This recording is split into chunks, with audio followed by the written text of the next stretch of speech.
running a little slow tonight, I apologize. So, if everybody can please stand for the Pledge of Allegiance.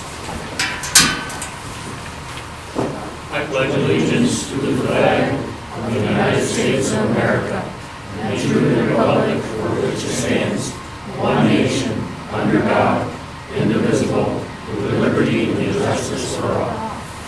Thank you.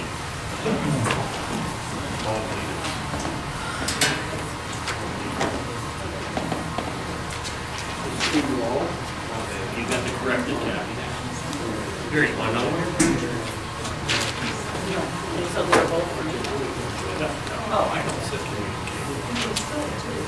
Okay. No, pump up, sir. I'm just going to announce that you're going to be a little bit here. Good timing.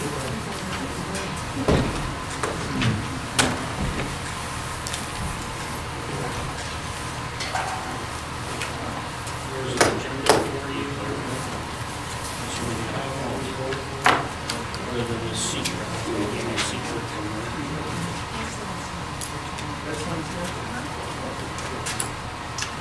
We are minus one board member, being Larry Gaylord, and that is because he is with family because of a wedding in the family. Sign-in sheet. Lee has it right back there. Gets passed around. Please, everybody, sign in. That is here. We greatly appreciate it.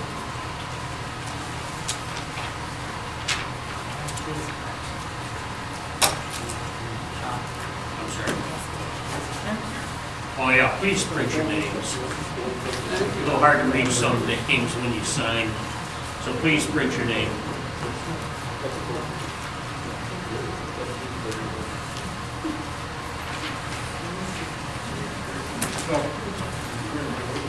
Okay. As I know you guys are still moving through the bills, I'll come back to that in a little bit. Old business, first of all, Water District 9. We have sent everything in, right? Okay. More information. I'll come back.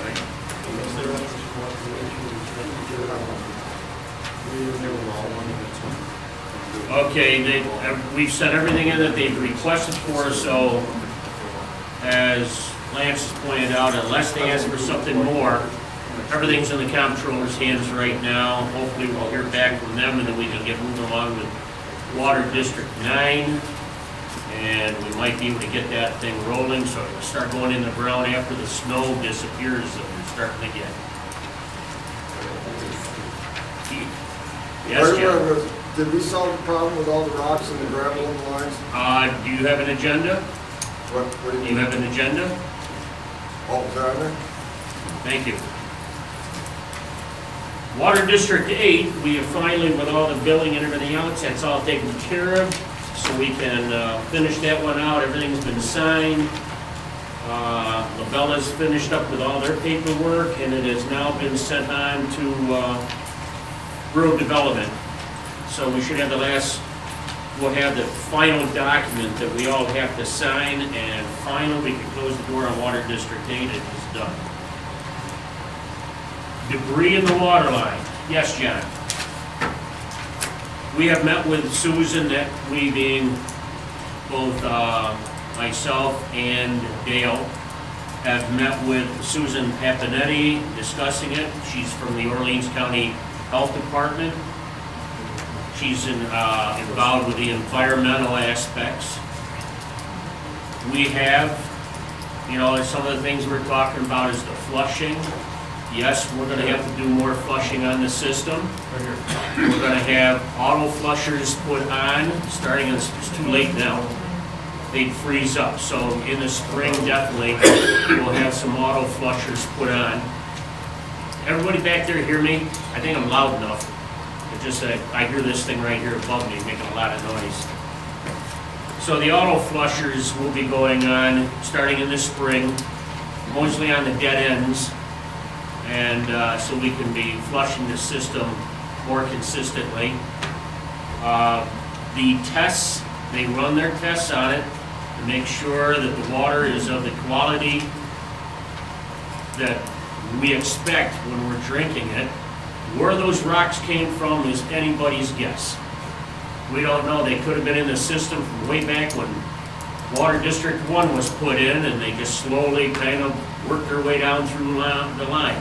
We have no idea. Why all of a sudden they just popped up, we really don't know. There could be other reasons why they happened as well that we're talking about, but we have no idea.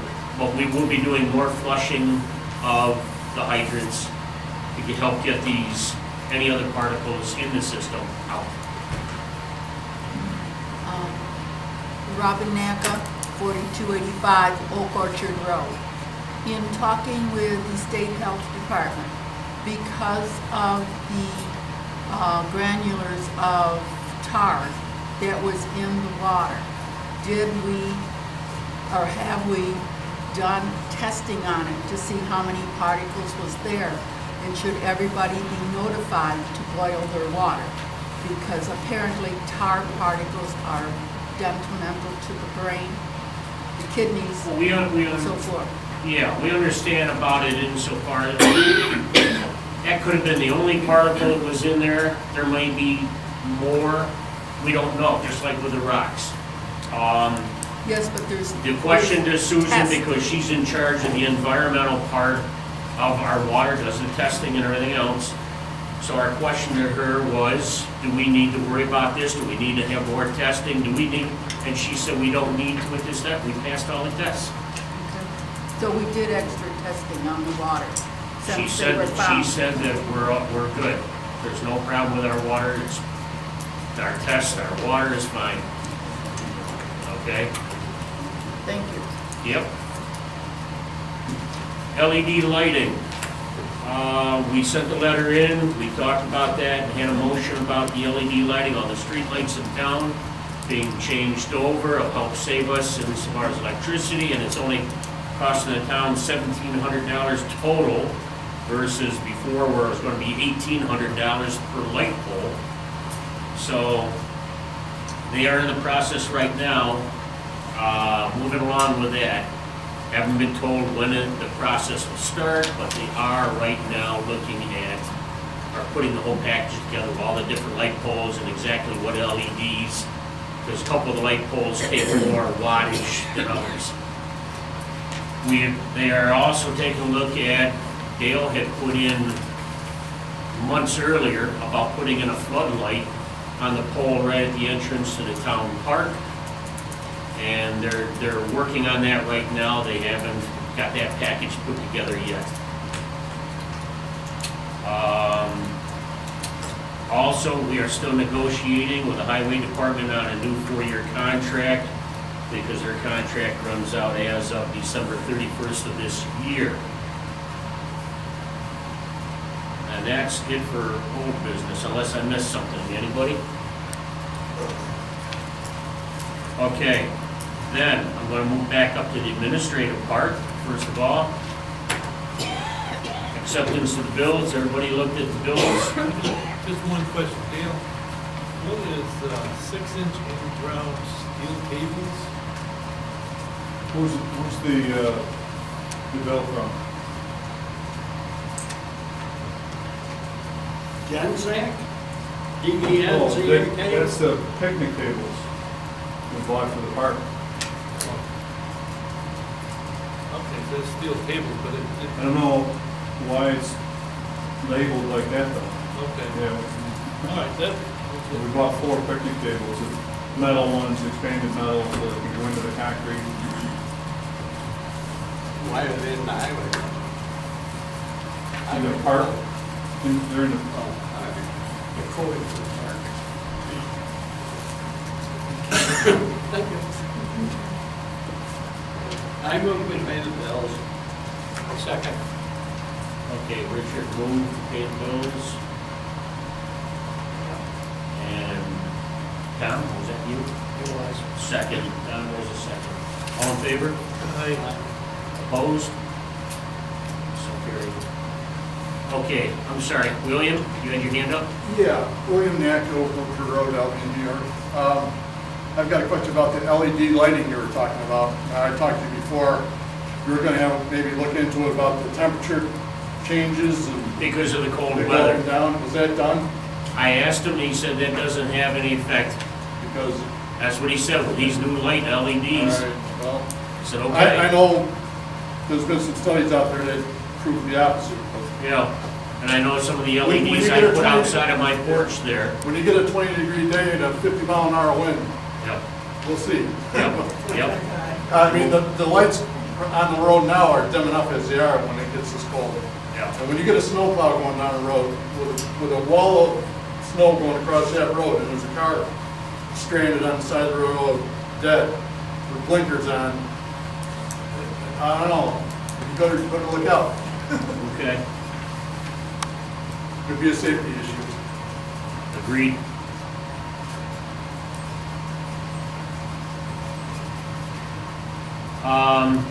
Is there something in the contract that if they aren't workable, they'll get something back out of it? Put it back the way they were.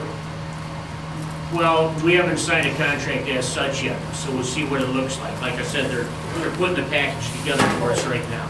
Now, maybe we can cover ourselves. I'm just. Well, that's throwing it one out. thing that, like you brought it up here, I asked him before, but I put it here so that in the contract, in writing, I want something there I that think backs it'd be a it good up. idea. Just to Yep. protect the town. Thank you.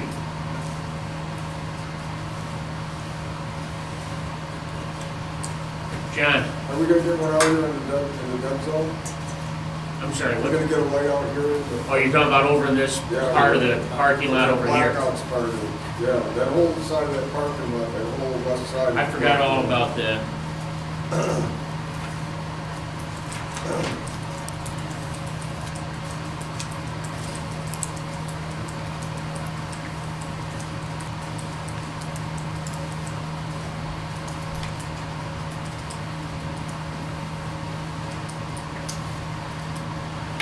Okay. Minutes from the last board meeting. Move that we accept them as written. Let's have it in. Was Tom and Lynn. All in favor? Opposed? So carried. Okay. New business. I don't know how many of you noticed when you walked in tonight, but the Berry Betterment Committee put out here on the left of the town clerk's counter, they got a little tractor out there with lights on it. Reason being, and I've got it written right there, so I don't know if I need to read it at all. If you've got an agenda, you can see it. And that is that they are planning on having a tractor parade starting at Roots Cold Storage there on East Berry Road, right across from Van Leeshout's, going on down 98 to the Presbyterian Church parking lot, just a short distance, that's all. And when you're in the parking lot, then they plan on having caroling going on. They're going to have hot cocoa, cider, I don't know if that's gonna be hot or cold, cookies, you know, just let's get together and enjoy each other's company. And that's on the 13th, December 13th at 5:30. That's a Saturday. So please, come on out. That's, I don't know who all's on that committee. I know the two ladies are pretty much putting things together, and that's Kelly Dudley and Cindy Van Leeshout. But they would love to have more people help them out, please. There's about They're doing a 8 of bang-up us. job. I don't need to yell anymore. There's about 8 of us on the committee. 8? Okay, Right good. now. So I know that there's Jan and myself and who Good. else was there, Jan? Here's a new one, I'm waiting. Oh, yeah. So there's a few of us. Excellent. They're gonna have the Christmas caroling too, so that'll be Mhm. really nice. It's gonna be real nice.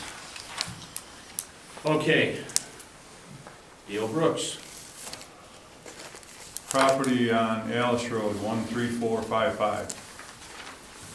Wondering what's being done about the appearance. And we're trying to sell my mother's house across the road, and the first thing people tell us is, what's going on over there? Right across the street from Yeah, those of you that don't know, that's down west end of Alice Road, just before Eagle Harbor, on the north side of the road right there. we looked at this in 2016. They moved things around. Still looks the same to me. No one from me? Yeah, I was looking around for you. Yes, Shelley? Can't hide. Yeah, it's been an ongoing problem for many years. He's a more than difficult resident to get in. Last time I got in was because of CPS. You know, there was a case because there was a child living there, so I was able to get in and talk to the resident. He isn't the owner passed away. He was somehow related to the owner, but not, so I can't bring them to court because of that. I tried, and that didn't work out. So I can cite, he cleaned it up a little bit, he did get rid of some cars, he did clean up the inside a little bit, but you know, it's 2 steps forward, 3 steps back with him. He's got every excuse in the book. And, you know, like I said, if I can't bring him to court because he's not the owner, then how do I do it? Do we have anything in the town code book that talks about, Unsafe, we can call it, I mean, we can try to condemn it, and then I don't know, then we try to get them to move out, and then the town takes on the responsibility of tearing the building down. I mean, I know. I didn't know if there's something, Yeah. I don't know. It's Lance- unsafe, yeah, I mean, he's a hoarder, Who's paying the taxes then? he has been paying the taxes. Yeah, but he doesn't own the property. He doesn't own the property. Now, it was in Shirley Devo's name, who died, and when I tried to bring her to court, I can't, because she's dead, and there's no heirs. So he's paying the taxes, but he doesn't own the property. So, yeah, it's one of those weird situations.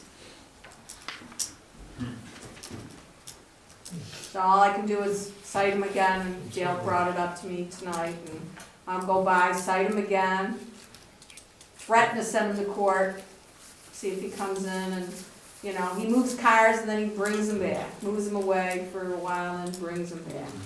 So who actually owns the home Who, what's the gentleman's name that lives there? I'd have to look it up again, it's been a If you little could, bit. please, and let us Yeah, know. yeah. I think there's probably in the state property maintenance code that he can be made answerable for the conditions that even if he's not technically the owner. So you're saying I can bring him to court? I think so. I mean, I have to check the state property maintenance code, but I'm pretty sure under that, which we've adopted. Yeah, I know I tried twice and I didn't have any success with that. Where was it, here in the town of Berry? Yeah, in the town of Berry. And what happened? It wasn't brought up, it said, you know, owner not there, he wasn't, again, he's not the owner, so it never got heard. Twice I tried to bring it up with, in the last couple of years, yeah. Can we just put a notification on the door? Well, I mean, somebody's gonna be cited with a violation, Yeah, so it's just a question of whether that can be done under the property maintenance code, which I believe it can, but I'll give you a definite answer. Okay, you'll send me an email, I'll look up his Yep. name. okay, thank you. You had your hand up first. William Nack of Oak Orchard Road. Doesn't the town of Berry have a limit on how many cars on license? And sometimes motor homes that are on license and other junk that they can be around the property before The state of New York just the passed town something, can come in didn't they? and start making them clear it out? Isn't there a, I mean, Yeah, I because think- if it gets, it's totally excessive. The like issue is some not places. whether there's a violation, I think the issue is whether or not the occupant could be prosecuted as opposed to the owner who may be deceased and there's no estate that's been Yes, sir. Gary Palmer, wouldn't he be considered a caretaker if he's paying taxes and living on the property? He's a caretaker. We're gonna look into that part, as Lance pointed out. We're gonna check the state property maintenance code and see if we can violate them on Well, that. like I say, cars is one thing, but now I see a lot of places around in the town of Barry here, they're getting out of control. They're getting cars, they're getting motorhomes, they're getting tractors, and they're getting this, and they're piling everything around their houses and just leaving it like that. I mean, you know, it comes to a certain point where it starts looking like a junkyard, you know, I mean. Some of the farmers, though, they may use their, you know, like Well- trucks for hauling crops, Yeah, but and when then they they, take the plates off, they don't but insure when they them. sit there for years on end, Well, in the and they same don't place, move, and they're getting stuffed into fields, and they're getting stuffed into hedgerows, yeah, you know, and the wheels that's a are different off. story, yeah. You know, it's just an eyesore. It's a total eyesore. Agreed. So I think it needs to be cleaned up in town of Barry. Okay, Good. I'm sorry, somebody else? I did, I just I'm have a sorry. question for Lance, Cindy Burnside, Fall Road. Lance, I just have a question for you, for knowledge, please. So if someone passes away and they have no heirs, what does happen to their home? Does the state take it? I mean, are they, Well, technically speaking, if there's no will, if there's been no estate set up, and there are no heirs, that are closer in kinship to first cousins, then theoretically, the property winds up going to the state. Doesn't mean the state accepts it, that's the problem, you know? okay, But technically speaking, yes, it's sort of like unclaimed property. all right. If it's unclaimed property, then can, like, the town take it over? Like, sometimes the village of Albion has taken over some properties. You know, I know we have a unsafe structures law, and it can be taken over.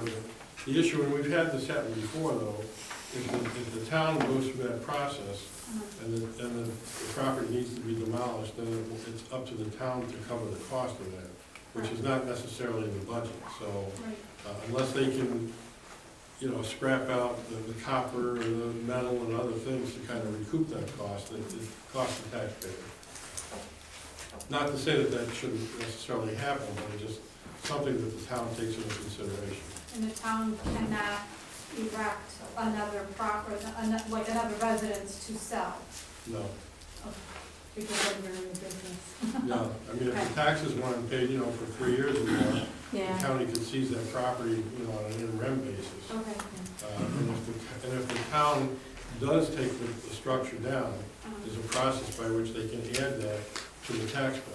So Okay, it's a long, tortuous process. okay, thank you. His name is Robert Drake, and it's, yeah, Shirley DeVos, and when the appearance ticket came back, it said defendant died, that was it, that's how it. So if you think I can bring him to court, I mean, I'll start with the violations, if I don't hear from him, then I can do the appearance ticket to him. I know he's paying the taxes, but county doesn't care who pays the taxes, they don't care who writes the check, as long as the check's paid. Thank you. Yes, sir. George McKenna, I don't know, I was just wondering if the gentleman pays the taxes for a certain time, how many years? Would that account for him taking ownership? Not in and of itself, you know, everybody thinks if there's an occupancy of property, there's an adverse possession law that says if you're using a property without the true owner's consent, you're doing it openly, notoriously, under some claim of right, after 10 years, you can claim that property as your own. But theoretically, it does require, it requires something called an action to quiet title. It has to be established in the court system. It's not like a fairy godmother of land comes down and taps you with a wand and says, you're it, you know. So, but I'm reasonably sure that under the property maintenance code, this guy can be cited. So I can cite him and bring I'll him to court. confirm it before. you know. Okay, sounds great.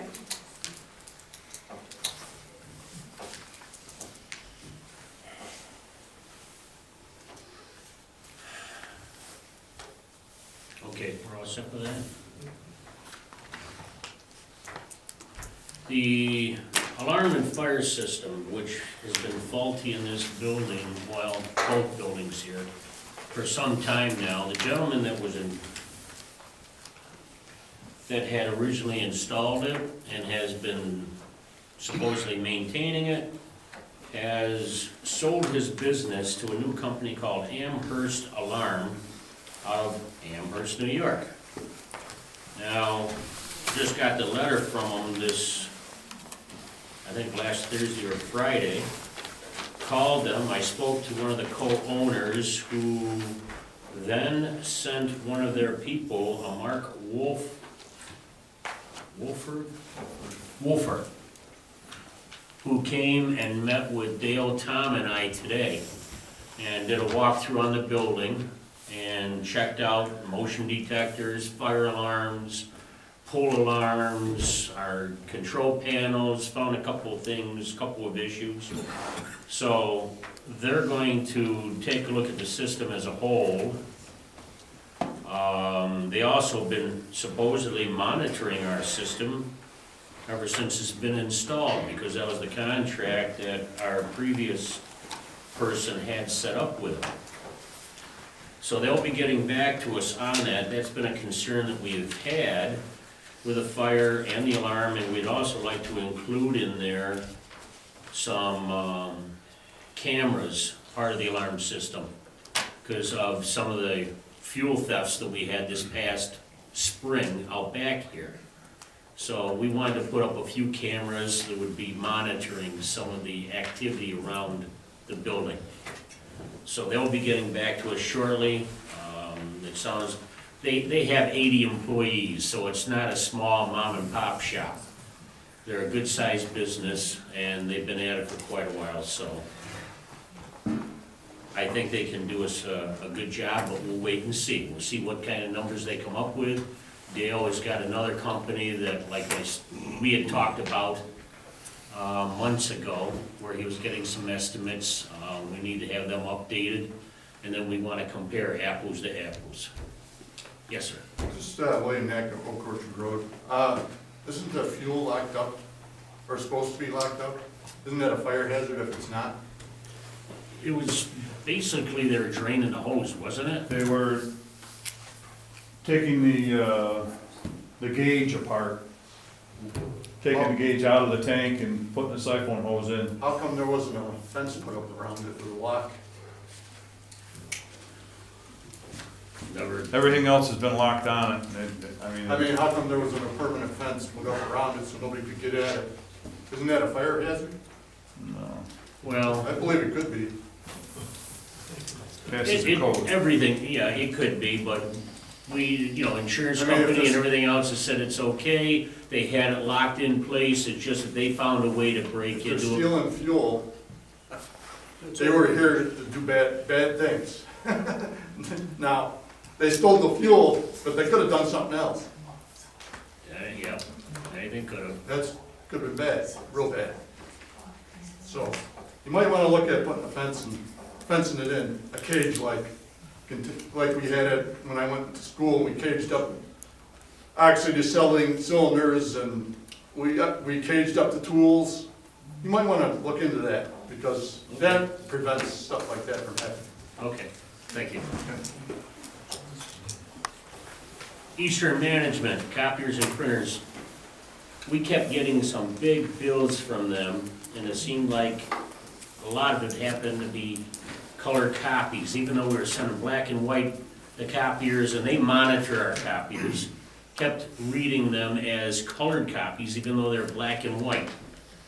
So we had them come in, they did some work on them, we've got everything that is, right now, all our computers are set up so that they automatically send black and white. We have to indicate whether we want to have it colored, like with our letterhead on it. Since then, our monthly bills on that have been the bare minimum.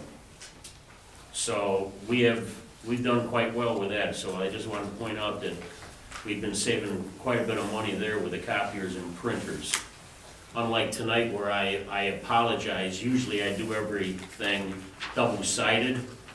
Well, when I sent that off to the big printer, I accidentally did not tell it to do it on double-sided, and that's why you've got a stapled two-pager. So I apologize that we're wasting more trees. Right, John, more hedgerows going down. You're gonna get me going, huh? Winding me up, huh? Hey, Hey, how much is it gonna cost us to replace the shingles on the town building from the wind? Yeah, well, that's gonna be brought some too. Not for a metal roof. So, employees' health program.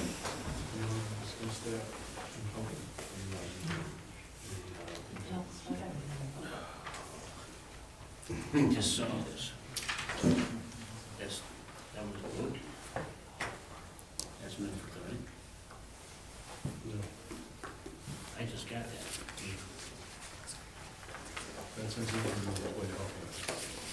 No, all I was gonna point out with this here is that they have agreed to.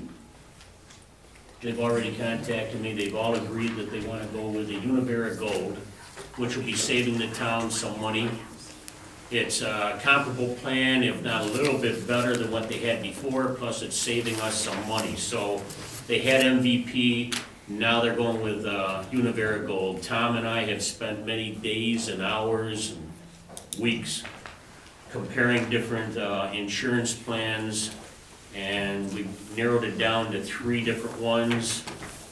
We had the gentleman from Bond Associates, who handles our insurances, come in and do a presentation, and they agreed that they liked the Univera Gold over the MVP and the Univera Silver.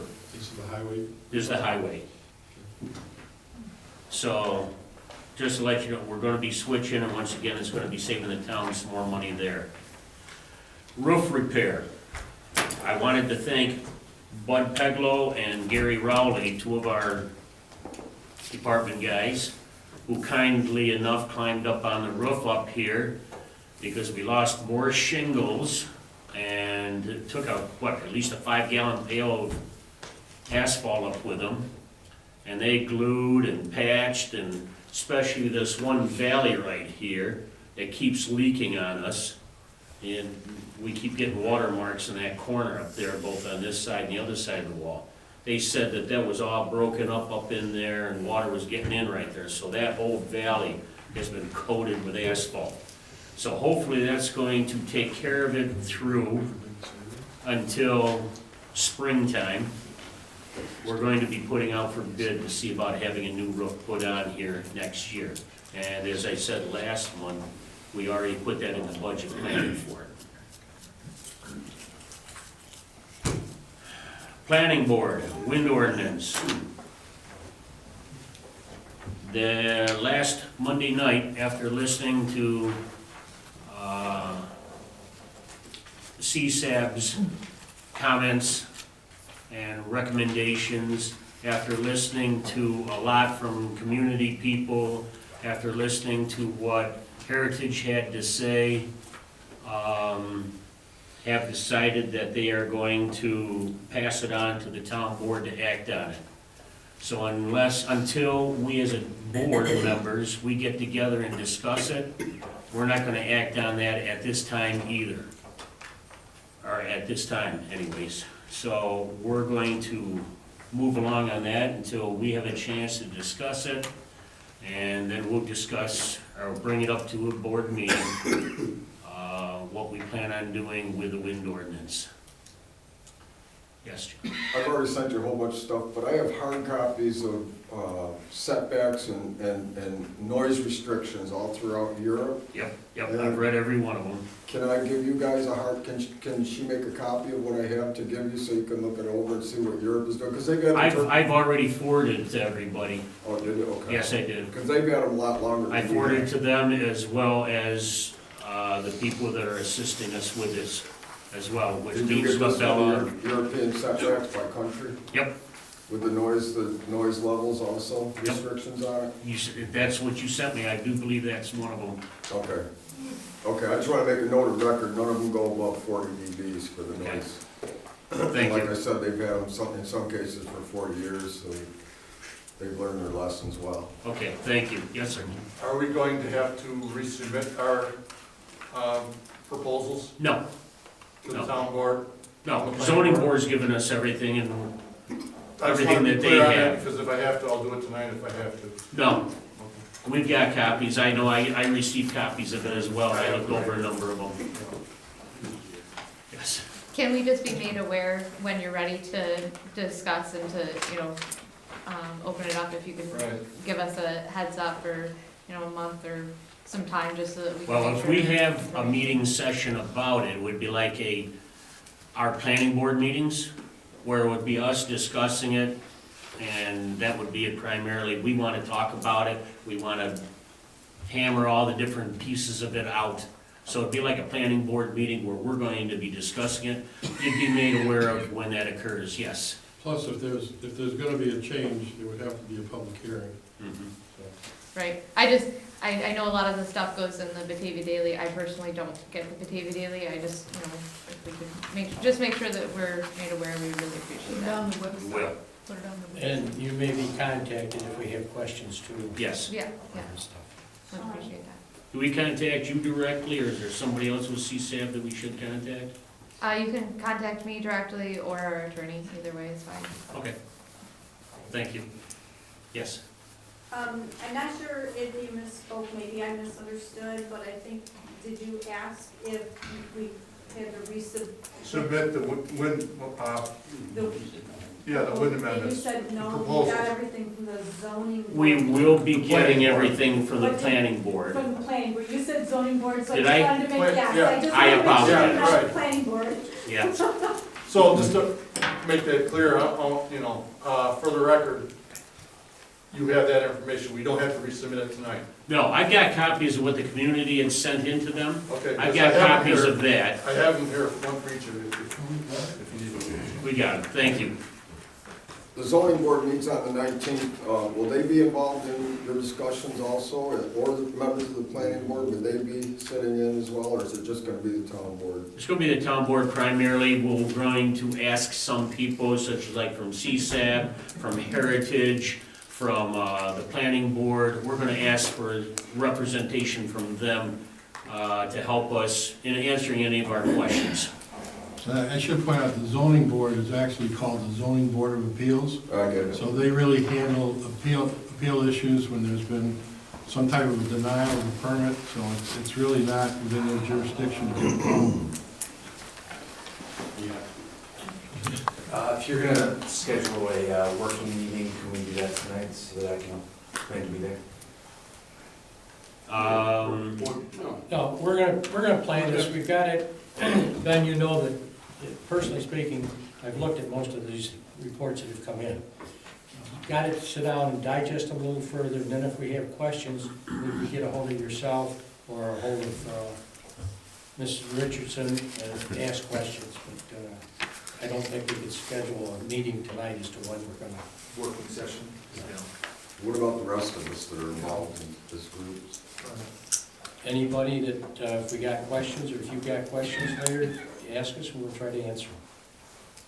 No, we aren't gonna just go and have a meeting and then sit down and say, oh, you got it or you don't have it. We wanna dig into some of the stuff, the information that has been put out there in front of us, we wanna get some opinions on it and look into it, John, that's, so. I just wanted to be, I'm concerned, but I think we should be inclusive of everybody that's got a stake in this, that's been involved from the beginning. Look at all the wind amendments, not just a few. We work just as hard as anybody else. And then the stuff that And- you and we- submitted, if we got questions. And it's not because we want to start trouble, it's because we care about our community. Understood.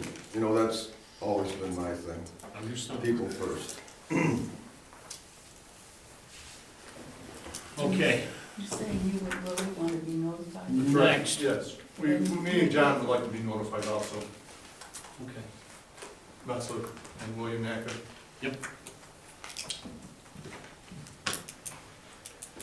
Okay, we received from the county planning board that the terms for Tom Keeler as the full representative and Wesley Miller as the alternate to the Orleans County Planning Board expire as of the 31st of 2018. So what we need to do is make, both gentlemen have agreed to continue in the same role. So what I need is a motion, first of all, to appoint Tom Keeler as town representative to the Orleans County Planning Board. I'll make that motion. Second, Second. all in favor? Opposed? Okay, so carried. So Tom Keeler will be our rep for the Orleans County Planning Board. And then for a motion to appoint Wes Miller as the town alternate to the County Planning Board. Do I hear a motion on that? I so moved it. Second. Tom? Who second? I will. Rich. All in favor? Opposed? Okay, so carried. Also received, in fact, this came in today's mail, which is a seeker for the expansion of the Wilson Quarry, which is part of the Keeler Construction Company quarry over there. I've got a question. Can I finish first? Thank you. So they sent that to me today, requesting within the next 30 days, let them know whether we want to be the lead agency or the DEC be the lead agency. So you got a question on this then? On Tom Keeler's expansion, yeah, yes I do. This is just for a lead agency only, to see who wants to be the lead agency. That's all I have here. I think the DEC should be the lead on that, really, Okay? to avoid conflicts of interest. No, you're not gonna get any disagreement, because I think they would be, they're sticklers. Yeah. So I just assume the DEC, I don't know, gentlemen, discussion on this? Do you think we should be, or the DEC? I believe the DEC. DEC should take the lead on it. They have on every other expansion. Okay. I'll move it if you want. I love your motion. I'll second it. Second, it's Lynn. You made it. Rich did, Who seconded? was Lynn. All in favor? Aye. Opposed? So be it, then the DEC will be the lead agency for the seeker on the Wilson Quarry.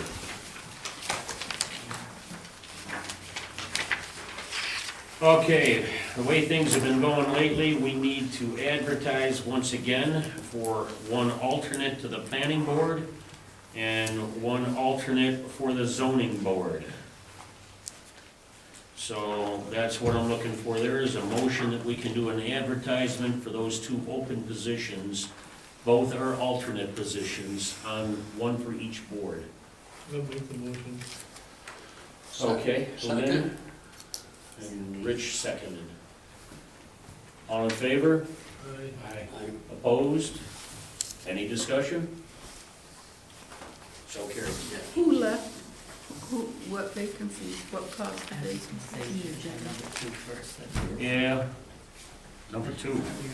Daryl Sanders. Well, we still had an opening, we had an opening, oh yeah. Motion to accept the letters of resignation, I'm sorry.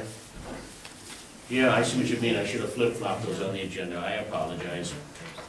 Motion to accept the letters of resignation from Mr. Wilford Wright and Mr. Darrell Sanford from the Town Planning Board. So, we received those two resignations shortly after our last board meeting. So if I could have a motion to accept those two resignations, I'll make that. that's Lynn. Second, I'll second. Tom, all in favor? Aye. Any discussion? Opposed? None. I'd like to publicly thank both those gentlemen for their time spent on the planning board. I know they suffered a lot of long hours in putting together the new comprehensive plan for the town. That was many, many years in the making, so yes, appreciate their time served with us. Okay, now, the reason why we're advertising also for an opening on the zoning board is because we have appointed Rick Root as an interim justice for the town, starting January 1st till December 31st, 2019. If he or anybody else wishes to be the town justice starting in January 1 of 2020, then they're gonna have to go through the, they're gonna have to campaign and be selected to be on the ballot next November and elected to that position. So at this time then, because he has been appointed now for the year to the zoning, or to the, Planning board. to be a justice, we have an opening on the our zoning board, I'm getting my boards mixed up. Zoning board as an alternate, and that's why we're looking for someone there as well. So if anybody is interested, or they know somebody that might be interested, please let Ms. Beach know about it. That'd be greatly appreciated. It will definitely be on our website. Okay, now, next, motion to move Steve Harling from alternate to full member of the planning board. Yes, sir. Can I address the board before you make that motion? Definitely. All right. I would like to resubmit my name as consideration for being a member of the planning board, not just as an alternate member. The reasons I make this request, I would like the opportunity to serve and bring a different perspective to the planning board in all matters that they discuss. Second, last month when the motion was, when the planning board had brought up that Steve was their choice to go, there was no discussion. And Lynn, if I say anything that, because I'm going to be quoting you, so if I say anything that's not right, step in with me. Okay. All right. So I didn't understand, but yet there wasn't any discussion at the time. And Lynn made the motion to accept, and Steve, seconded by Larry. I called Lynn later on and asked him why he had made the motion. Well, first of all, I asked if he was surprised by the recommendation, and he said yes, he was. I think it caught few of the board members by surprise by the hesitation in making the motion and moving forward. But then I asked him, then why did you make the motion? And his comment was that the planning board made the recommendation. We normally go along with the planning board's recommendation. That was it.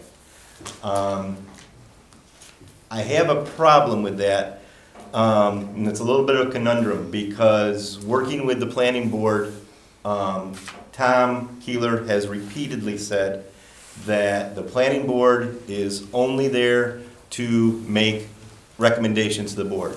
They have no authority on voting on matters, on the wind project. Everything is just recommendations passing on to the board. If the board, the town board, is going to take those recommendations carte blanche without any discussion on the matter, even when it's something that surprises them, that's a concern. So, let's see, I'm sorry.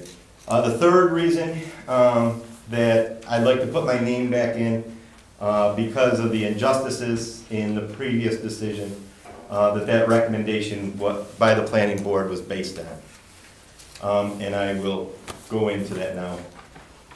Rumors were discussed by the planning board as to our business. I've been in my business of 28 years in the town of Barry, in its compliance with the ordinance, and that we should have a special permit. So it was brought up that how could someone who has a business not in compliance serve on the board? We were never notified about this possible non-compliance. When a concerned citizen brought this to my attention for the first time, I took the initiative and called our zoning officer, Shelley Hall, to determine if this was true. She said that a formal complaint had not been filed, and after inquiries with her, thoughts were, Shelley shared that she would need to look into it. She said that there was a change in '82 and that potentially could require a special permit. But if we had done any additions or changes since, that would have prompted a review of our business. We started our business in 1990 and had an addition put on in December of 2005, where we received a signed certificate of compliance. After not being recommended for the alternate planning board position, I was contacted when the next alternate position became available by the co-chairs about serving and if I still wanted to serve. I said before I could do that, I need to have some questions answered, and requested a meeting with them to learn the reason that, I was overlooked for the position. After this meeting was ended, I asked if they knew anything, by the way, I asked if they knew anything about the rumor, and they said yes. It had come up during the voting process, and that was a concern to have someone on the board who was not in compliance. I informed them that we were in compliance and that I could get a letter from our attorney stating that if that was needed. They stated that information would be helpful. So I can now read the letter from our attorney. Dear George, this is from Attorney John Cavenda. Dear George, I have reviewed the following material you have provided to me and have the following observations. Zoning ordinance of the town of Barry 1975, zoning ordinance of the town of Barry marked as 1982. The opinion I render in this letter is based strictly on the material referenced above. I have not conducted any further independent research in the matter, other than a review of the zoning map addressed below. It is my understanding, after receiving the zoning map at the Barry Town Hall, that your residents and business are in an AR district or agricultural residential district. Review of section 204B of the 1975 zoning ordinance. This section is entitled Farm Residential District. This section of the zoning ordinance includes all the permitted uses as set forth in the residential district. The residential district allows for dwellings, including a private garage, for the personal use of the occupant of the building, whether attached or unattached, and then in capital letters, professional or business office. Based on the foregoing, if you commenced your veterinary business practice between 1975 and 1982, your business would be a permitted use. I would see no need for you to obtain a special use permit for your business in its present location. But we started in 1990. In review of the zoning ordinance of the town of Barry, which appears to have been adopted on the 8th of November, 1982, section 510, and the sections that follow, 511, 512, 513, 514, appear to outline the permitted uses for agriculture district and those use which require a special permit or a special use permit. Section 512 permits uses for one or two family dwellings, agriculture or agribusiness, as well as individual mobile homes. In my opinion, unless it states something to the contrary in the town of Barry code, I would consider your veterinarian business an agribusiness. The animals that you examine and care for are governed by the Ag and Markets Law of the state of New York. I would agree that your veterinarian business operation is an agribusiness. One could argue that it is a home occupation which would require a special use section under 514. But it could be just as easily argued that since the animals you deal with on a daily basis are licensed and regulated by the Ag and Markets Law, your veterinarian business can and should be considered an agribusiness. Therefore, the requirement for a special use permit should be waived. You have operated your business in its present location for more than 25 years, if I am not mistaken. If the use of your property is now being challenged by a municipal official, board, or agency, or a private individual, I would assert that the timing of such challenge is suspicious. You may even have a claim of selective enforcement. I hope that my interpretation of the material you have provided me is helpful to you and your family. If I can be of any further assistance, please contact me at your convenience. John Gument. So, excuse me when I find my spot here again. I'm sorry. In light of this information, I believe that the town of Barry, if a decision needs to be made this evening to fill the vacant position, I should feel that they should have their own discussion this evening and select the best candidate for the position. And I'm asking that my name also be put into that candidate list. I'd also like to provide an alternative outside the box idea. If I was to be appointed as an alternate tonight, and that Steve Harling also remained as an alternate for 2 to 3 months, and after serving as an alternate, the planning board can make an informed recommendation to the town of Barry based on our participation as planning board alternates. I also would ask, and as long as I got the floor, that in any discussions or matters brought up, that discussion is made after the motion is made, and you guys had a discussion then before you vote on something. Thank you. One thing, can you make a copy of that letter from your lawyer and give to Shelley, please? Mm-hmm. So she has it for her file? That's excellent, thank you. Were you, can I just mention, were you aware how that transpired at the planning board meeting? How Mr. Harlan was placed in? I'm gonna tell you what happened. I was there, I stayed. Everybody else left. They went into executive session, then came back out. Then they had to vote to go into executive session because they'd forgotten to do that. But they were quite interested to see where the press was, the media was. And they had asked 2 times where he was. So that gave me reason for concern right there. But what they had done was after they came out of executive session, and then, like I said, voted to go to executive, then reopened the meeting, they just took and stuck him in there.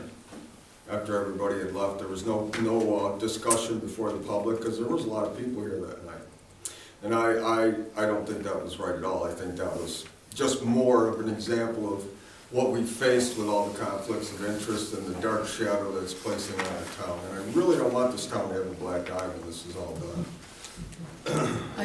We agree. I would like to tell you, I went to the ladies' room, and when I came back, I thought the meeting was over. So we left, and I had the lady leave that was filming, was not announced that they were actually going for an executive meeting. So I had no idea, so a lot of us didn't, we just left, so that was what happened. Like I said, you know, they had to vote on going to executive session after they came back from executive session, so. Okay. So the whole thing just was stinky from the get, if you're asking me. Ms. Burnside?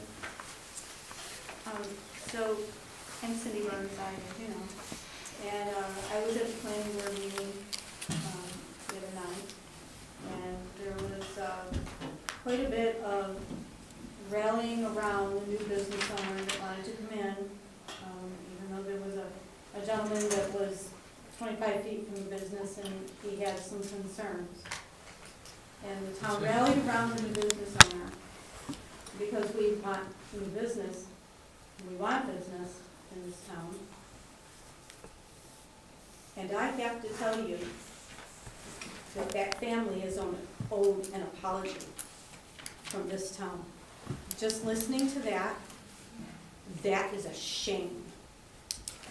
That is a shame for that family, that veterinarian who has served this town for many years, to have someone backbite him like that is a shame, an absolute shame, and shame on the person who did that. That man is owed an apology. He has run a very honest business, and he has helped many, many people with their farm animals and with their domestic animals. And what happened? That's not right. That is not right, to go behind his back and have a discussion like that, and then to just not vote him in without confronting him first and asking him, is this true? Let's talk this through before we make a decision. That's incorrect. That's wrong. He's owed an apology. I'd like to hear one, to be quite honest, myself. There's 2 of us. I think I'd like to hear one too. I'm hoping, that's nice, but I'm hoping that the town board, this is the first time they're hearing of it. I'm hoping. Yes, Ms. Van Leeshow. Sean, I've sat on a lot of interview committees, and I'm pretty sure you guys use the same practices that we've all used interviewing people, and I'm sure there was a form and it has an evaluation part to it, and you come out with a number.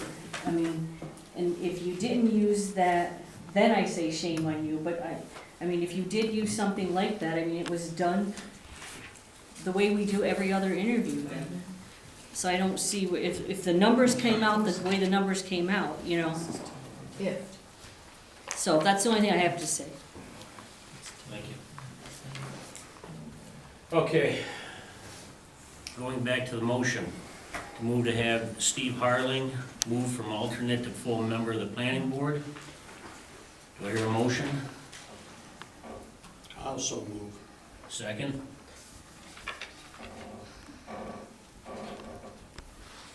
I'll second. We gotta have some discussion. That's what I was gonna go to next, was a discussion. Okay, so Rich and Tom. Okay, discussion. I look at it, that they came back with a recommendation. I'm not aware of what took place in that executive session or anything else. But we've got a person that they recommended is on there. I understanding that Mr. McKenna had stepped back from it, as he said tonight, I resubmitted my name for the position of alternate on it. I would have to think that if that was the case, you would go through and put Harling into it and open it up to Mr. McKenna right now, that if he wants that position, you don't have to apply again, we would automatically give it to you because you have applied, and go from there with it. I guess I'm not following it.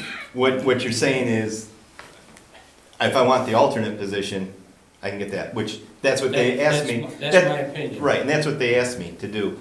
The thing is, I made the request that I thought both of us should serve as alternates and just open up a third, and that idea was completely shelved or disregarded. Now I'm suggesting that we should both, because of everything that happened, we should both be given to work as alternates. I understand where you're coming, I don't know how I'm not familiar, can we just disregard that? We've already gone through and he's been recommended as the alternate and then onto the You planning board. You don't make a motion to accept him as planning board. You make a motion that says, I'm gonna become on as an alternate. Steve will continue to be as an alternate, and we will wait for the recommendation of the planning board in 2 to 3 months. And that way we can have an open discussion. I guess I have a hard time understanding, the planning board already made a decision. As far as I know. Based on- Just wait a minute, Okay. and, I mean, we can carry this thing on for 2 years if you want. I mean, it makes no sense. They Okay. made a recommendation, we accept the recommendation. Okay, I follow what you're saying, Jerry. Personally, if this is all took place in it, and as I say, I'm not totally familiar with what you presented to us tonight, until tonight.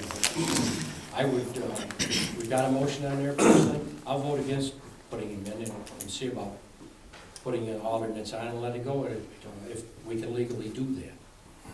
I don't see why you can't. I don't know. And your one comment also, Dr. McKenna, about wanting to have more input. As an alternate, you have every right to say and give your input to agree or disagree on the planning board. The only difference between the alternate and the full member is you just don't have the right to vote. Right. I'd rather be a starter than sit on the bench. Okay. My thought is, it's a shame that we've all stooped this low. Exactly. Thank you.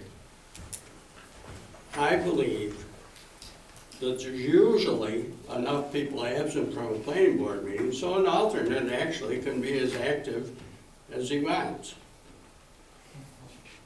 We're damned if we do, and we're damned if we don't. I don't understand how waiting 2 to 3 months, like you just said, alternates are gonna be able to get on this planning So board you and serve. think we should change the way procedure's been done, because George McKenna wants us to do it different? No, I just think that it'd Sounds be, that way to me. I take exception to that because I would say with all the conflict that's on the planning board now, why add more to it? And that's exactly what's happening, Rich. You're entitled to your opinion. Okay, now, go ahead, carry on. one last comment, and then we're gonna discuss and vote.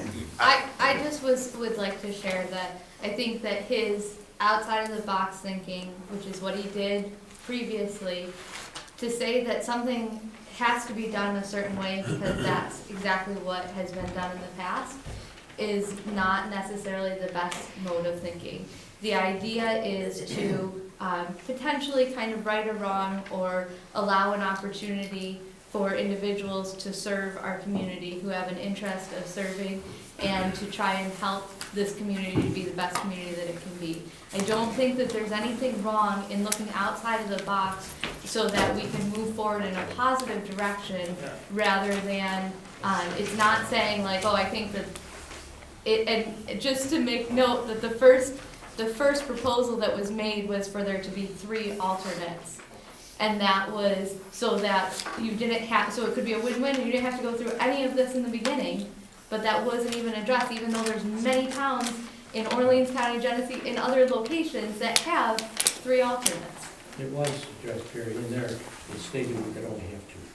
But New York State law county, you can change that anytime you want to. There's towns in this county that have 3. And I'm not gonna argue that. And I'm also giving you another, another way to say, I'm gonna tell the story. Okay. Can I say one more thing in the story? See that it concerns me. Said enough. See that it concerns me. Am I allowed to speak again? All right. I've been through this before. When I was in college, Cornell, I was asked to run as president of the Dairy Science Club, Orleans County, or Cornell Dairy Science Club. I was at the nominating committee, put me on there, and the professors recommended me.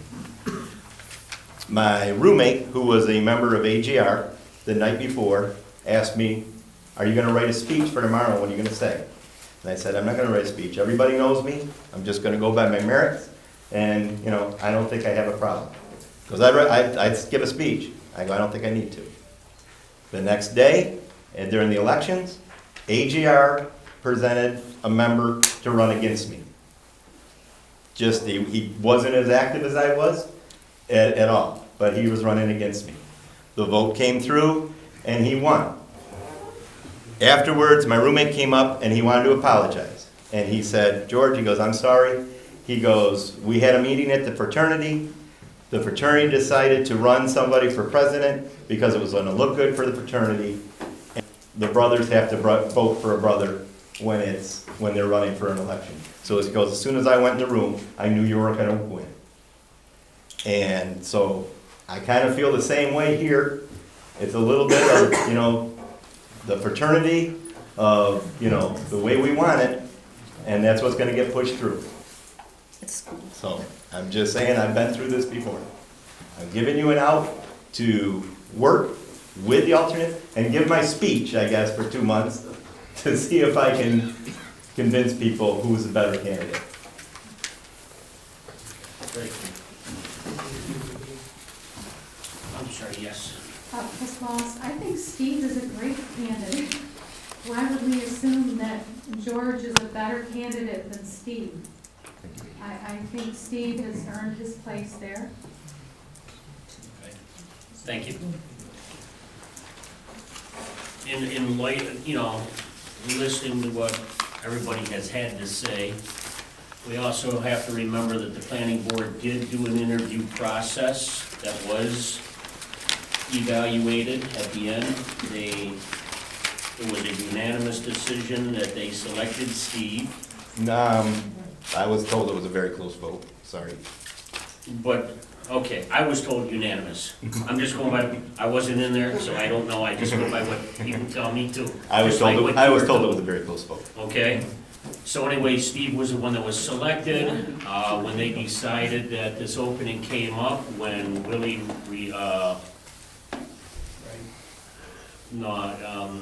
handed in his resignation, they said that they wanted Steve to take that position as such, and he has been, even though it's only a month, he has been an alternate. So, with that into consideration, any more discussion on this? My thought is that they're both good people. They are. And I really feel that if anybody doesn't like the way we do it, run for office. Right. I took the chance, damn it, I got elected, I'm not happy about it right now. But, you know, it's the process of the way it works. I call the question.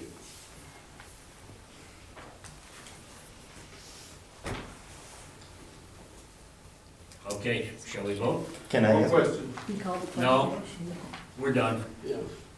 Okay, I don't know, mine. okay, let's vote on it. All in Very favor important. of asking, or appointing Steve to the board? Say aye. Aye. Opposed? Okay. Tom was the nay. Rich and Lynn were the yay. Okay, 2-1 on that, so therefore, it is carried. Steve will become the new member of the planning board. So that leaves now Mr. McKenna, or Dr. McKenna. I have a question, Liz Yes. might be able to help. Richard made that motion, Tom seconded it. So Tom, are you withdrawing your second to that motion? No, I just voted nay on Okay, it. is that okay? Can he second the motion and then vote? Okay, wanted to make sure. Okay, so on to the next one, which has to do with the motion of Dr. George McKenna as an alternate to the planning board. Do I hear a motion on that? I so moved. That was Tom. Second, Lynn. Any discussion on this? I think we've heard most of it. Yes, I just wanted to make sure. All in favor? Aye. Opposed? 3 yeas. So carried. Okay. One thing I penned in here real quick. We have the presence of one of our county legislators, Mr. Bill Ike. Would you like to share anything with us? Just briefly, budget is done. Public hearing is going to be the 26th of November at the courthouse at 7 o'clock. And the new build is coming along very well. Everything is right on schedule. The bricklaying is a little bit behind, but with the cold weather and that, they've got things covered up and heat going in, so they're still laying brick. So, but as far as completion of it, it's still on time yet. So, that's fun. Are they gonna expand that parking lot out of curiosity? With everybody being up there? Right now, it looks very congested, but I think once the construction is completely done, there'll be plenty of parking, yes. I just know times I've gone up there and it seems like that parking lot's pretty full. Now you're moving everybody out there. We put a parking lot in down below the mental health. Yep. For the employees to use that from mental health. But, once construction is done, there'll be, I think, plenty of parking there. It's been brought up to us, but, you know, at this point, you really can't say one way or the other. Okay. And another thing too, just come out through New York State on the bridge projects. We were awarded a $1.1 million grant for a bridge going on Transit Road this coming year, so it's gonna be a big help. Very good. Thank you. Sean, can we make a correction to the agenda? It's, our first annual, tractor Christmas parade is going to be on December 15th, a Saturday night. Oh, It says. I did say Saturday, didn't I? It says the Thursday, 13th, so. Yeah, okay, I had the wrong Good catch. date. So it's Sorry, the I just wanna 15th. make sure people mark their calendar the right day. I did say Saturday. Okay, no, that's good. Just I wasn't wrong here, I date. wasn't here for that, but I just wanted to make a correction. Okay, thank you. Thank you, Mr. Reich, I appreciate that information. Firemen, it's the firemen and Santa Claus stay at the same day. The Santa Claus, firemen go out. Oh, the firemen going around? Yeah. That's that Saturday and Sunday, they do it both days. Yes. That's a good point, I don't know how many people have gotten a letter on that. We have them come to our house all the time, every year. But their fundraiser is that Saturday the 15th and 16th, where the firemen go around with the fire truck and Santa Claus and other little elves. So that's their fundraiser if you want to. You got little ones at home, it's kind of nice to have them come on by, and the kids get to climb in the fire truck and play around and everything else. It's pretty fun. I know, like, my grandchildren really enjoy it, and we've had 4-H'ers come on out, and they get to enjoy it as well. Okay. Financials. Expenditures through October, the end of October, should have equaled about 83.3% of the annual budget so far. General fund, we have used 68.63% of the annual budget. And under highway has utilized 94.3% of the annual budget so far for the year. And that's with November and December to go yet. Question I have, because I heard on the news this morning, Dale, are we all set with salt? Okay, because I heard they're going up, what is it, $15 a ton is what I heard at the Buffalo towns. They all get together and they're all in shell shock right now because they haven't purchased all their salt yet. I bought all ours in the summer. Is it from, was it American? Yeah. Yeah, that's what they were talking about, from American. Okay, good. Good deal, thank you. Well, that's a big chunk, $15 a ton. How many ton do we get? Roughly 2,500. Okay, good job. Okay. Highway and water, Dale. Everybody's got my report. Take up request then. How many you want? They're just there from everybody.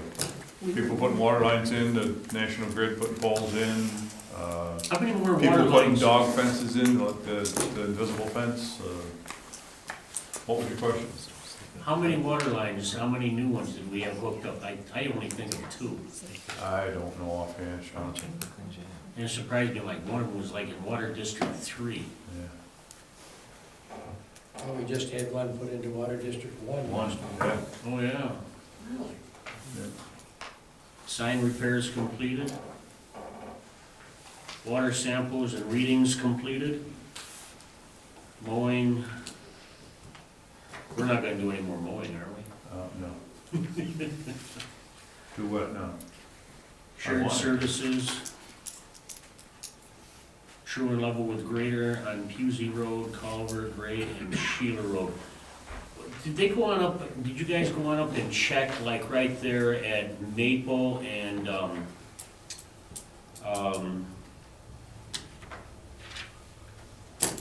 what's that one that goes north just west of Bragg's? Johnny Cake, thank you. Cake? Johnny Cake, that corner right there, you can see where the tractors are, and you put that in, it seemed to be very chewed up right in there again. People don't stay on the pavement. No, they don't. Put a big boulder there, they will. Maybe like 10, I'd like to. I got a question. I think it was brought up in one of these meetings too. That pole on 98.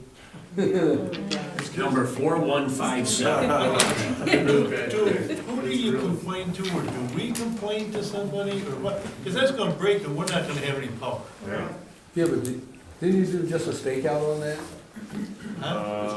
Your only hope to get through is call the emergency number, nobody else answers the phone. Wes Miller's called a couple times, No, but- I've called. The town just did a stakeout on that, so they're gonna replace it. On that pole? Yeah, Yeah, middle of the. Tom marked it out, I think. There's a lot of. He seems to know about it. I complain about it every time, I think it's leaning a It's little been more. staked out at this place. Yeah. Whether National Grid doesn't get to it, or if it's in rock, I know that there's rock in that area, so they have to drill it. I mean, is it up to the town to complain to National Grid? I think anybody can complain to National Grid. Or is it, We have a vested interest, that's for sure. yeah, I mean, that subject just keeps going. Yeah. And it's gonna go. This winter's gonna go. Maybe the gentleman that I've been talking to about the LED lights, Yeah. I'll put a bug in his. I don't have his. Maybe he can get us connected with the right person. The other contact that I had is retired, and I got the new one, I can't think of her name, but More than what. she hasn't been very helpful. That the same one with the floodlight? Yep. Yeah, that's why I've been dealing with the floodlight through him pushing it. She got copied in on my last request. Okay. And prepared, prepping, you guys saw that in the bills right there where he had all the trucks all, I mean, they go up and down. undersprayed and everything else there to protect them. I think they put guide wires on. That's why they're all sitting out here saluting. Okay.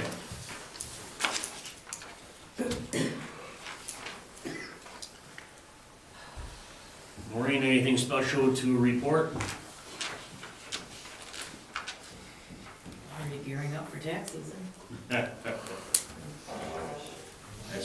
right around the corner, another month. Okay. Larry, Larry's not here. Planning Board, John Kirk. Yeah, we reviewed a special use permit and granted it for Joe Quill for a diesel repair shop at the former Rice Homes. And we permitted Sue Sherman, which is the owner of Rice Homes, to replace a mobile home. Reviewed an application for a pole barn on that property, and that will be sent to the county for them to review, send back to us.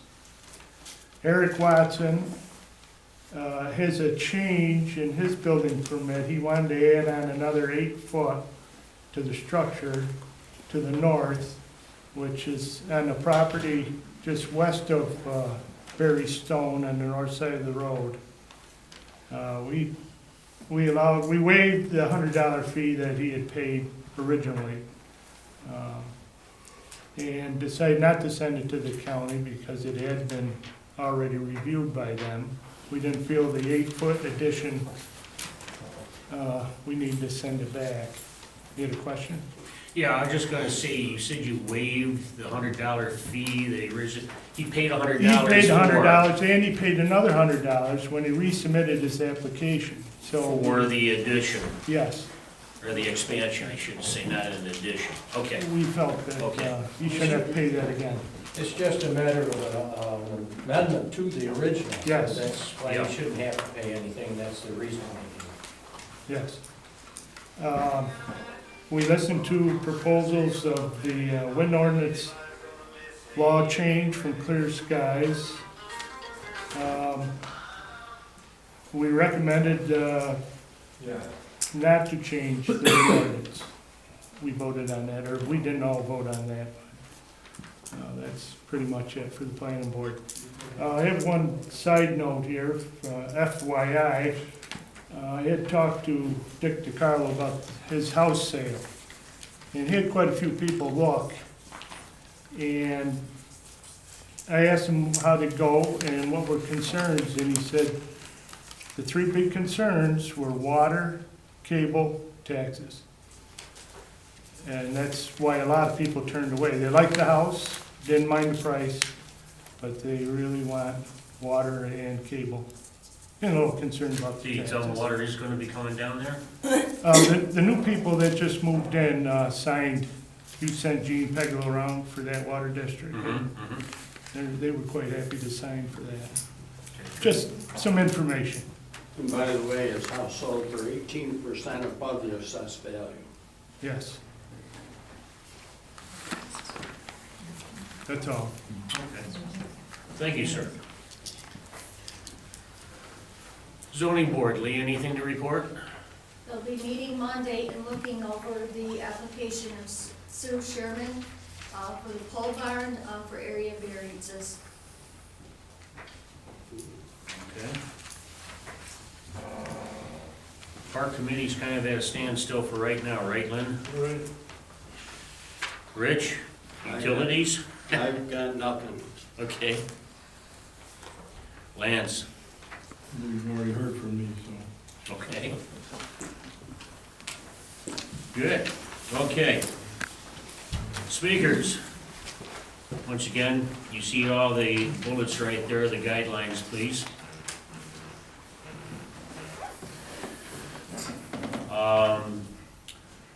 Ms. Grabowski, Nothing.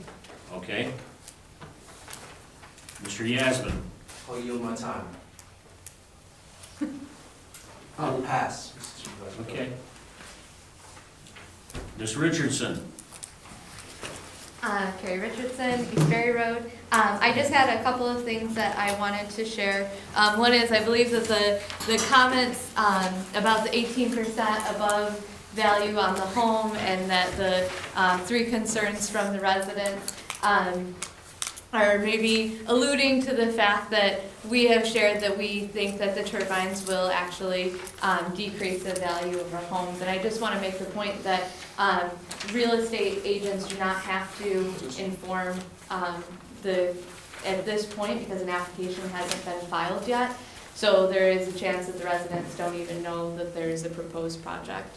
But I also wanted to share a relatively recent situation that happened. Apex has another project, the Galoo Island project, which they had a situation where they withheld information about an eagle's nest. And the associate examiner, Michael Caruso, said when an applicant withholds information regarding the environmental conditions in a siting application, and those conditions are relevant and material to the agency's review of the application and negotiation of stipulations and studies to be performed, it raises serious questions about the applicant's character and fitness. And I just want to make sure that everyone is aware that as we're moving forward, that we really, it's so vital and critical that we do our due diligence and make sure that we're protecting our community. thank you. Ms. McKenna. Okay. Dr. McKenna. I've agreed to be an alternate. I'm like what Rich said about if don't like it, run for office. What's going through my mind is Uncle Buddy talking to me 30 years ago, pleading with me to get involved in the town of Barry, to know what's going on and get involved. And my dad's point of view was, the hell with that. Everything will work on its own, and in the end, God will take care of the judgment. So I'm sure they're having a good discussion right now and laughing about this. I can hear them both. Okay, thank you. Ms. Burnside. Against the turbines, that's all I have to say. Okay. Mr. Palmer. Gary Palmer, Orchard Road. Did a little bit of research into the signed leases, and it's been brought up that it's to be a benefit for the residents of the town of Barry for the wind project to go forward. Are you all aware of how many actual residents hold signed leases out of the 60? Specifically, I do not. As a town board, I think we've got a listing, but I don't remember exactly how many. 80 comes to my mind. 62, I think, is more correct. Well, the list I've got is 60 signed leases, 42% of them are town of Barry residents. The remaining balance is all out-of-towners and out-of-staters. So how is this a benefit to all of the residents of the town of Barry, when more than half of them don't even live here? Okay. Shame on you guys.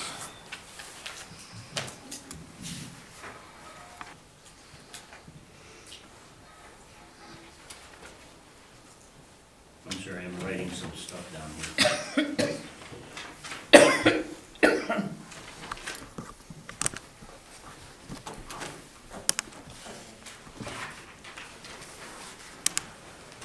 Okay. Mr. William Nacka. I'm gonna yield my time to John Metzler. I'm sorry?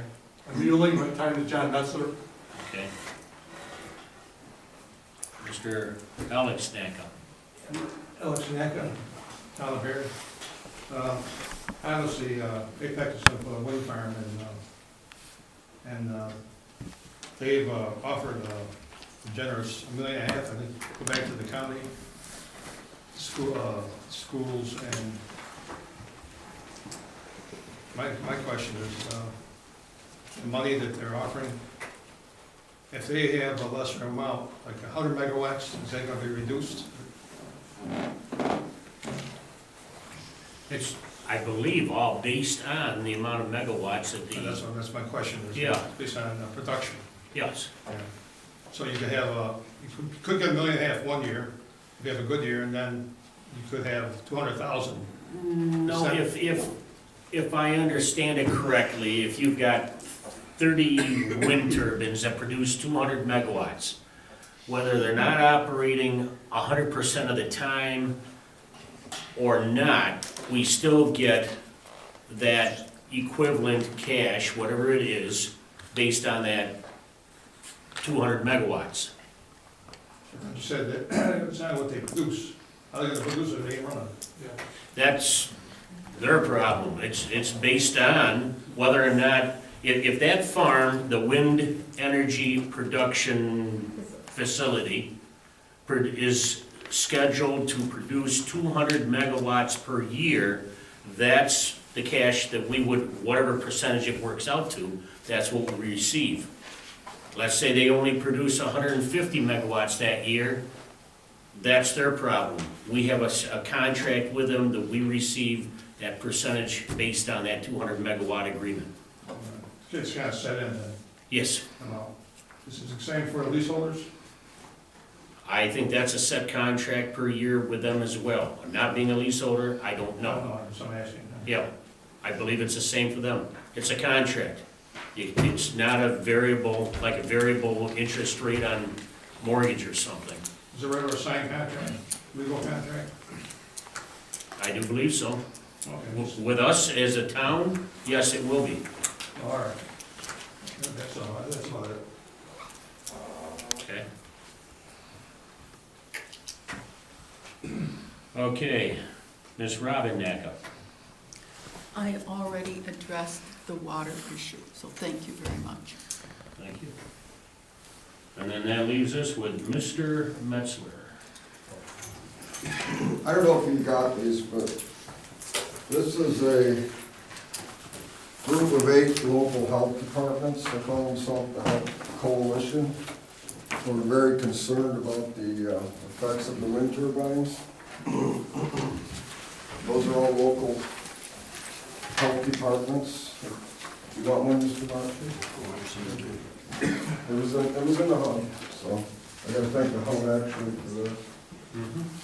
More than the one, indicating their concerns.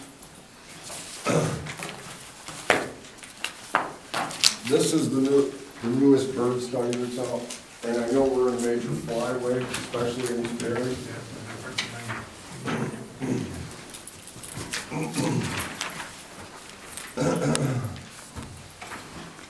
Those are independent studies, the bird studies. It's not from any group or turbine heaters.